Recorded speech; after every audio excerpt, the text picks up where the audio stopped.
Bonjour, Frédéric Henrich, je suis directeur à la résidence de Lille, qui est un EHPAD de 104 lits situé à Troyes, qui a la spécificité d'être doté de 2 unités Alzheimer et d'une unité d'hébergement renforcé UHR et qui est unique dans le département.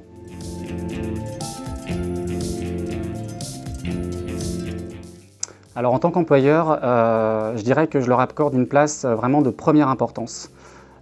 Pourquoi? Parce que déjà dans un premier temps, notre secteur d'activité, le médico-social, est centré vraiment sur la prise en soin de personnes qui peuvent être en grande fragilité, des personnes âgées dépendantes, aussi bien sur le plan physique que psychique.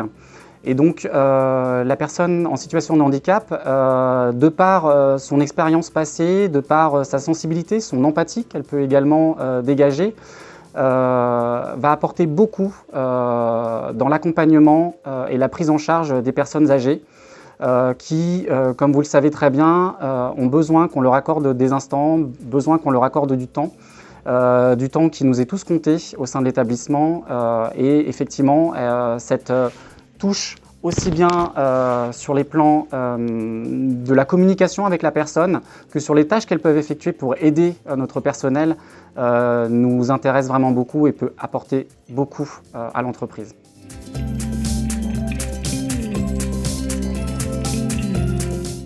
Alors, bonne question.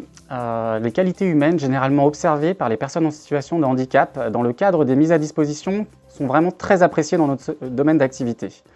Des qualités humaines telles que l'empathie et généralement une plus grande sensibilité qui leur permettent d'accorder une écoute et une attention particulière aux besoins de nos résidents. Et pour nous, c'est vraiment des atouts très intéressants pour la prise en soin de nos résidents, quel que soit finalement le poste occupé par le collaborateur en situation de handicap, aussi bien dans notre service de la maintenance qu'au niveau de l'animation, du secrétariat ou de l'hôtellerie.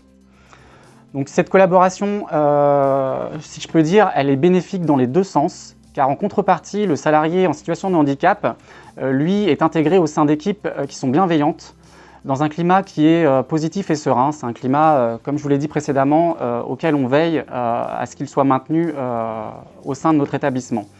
Le salarié bénéficie d'un accompagnement qui est personnalisé et d'un suivi régulier qui vise à lui donner vraiment une place réelle au sein des équipes, une mission et des tâches concrètes auprès de nos résidents qui lui confèrent aussi un sentiment d'utilité de premier ordre. Donc un des principaux enjeux est que la personne en situation de handicap retrouve peu à peu confiance en elle, en ses capacités et compétences professionnelles, une confiance qui, par le passé, a pu être ébréchée au cours d'expériences qui ont pu être difficiles. Et on estime que bien intégrées au sein d'équipes bienveillantes, leur motivation n'en est que renforcée au fur et à mesure des instants passés. Un message à faire passer, oui. Alors tout d'abord, un message à passer aux entreprises. L'importance d'avoir une politique RH en faveur du handicap. Très très important d'adapter son management et tous ses processus et même sa culture pour intégrer la différence. Les équipes doivent être formées pour ça, c'est très très important que toutes les équipes aient bien intégré cette politique d'intégration du handicap.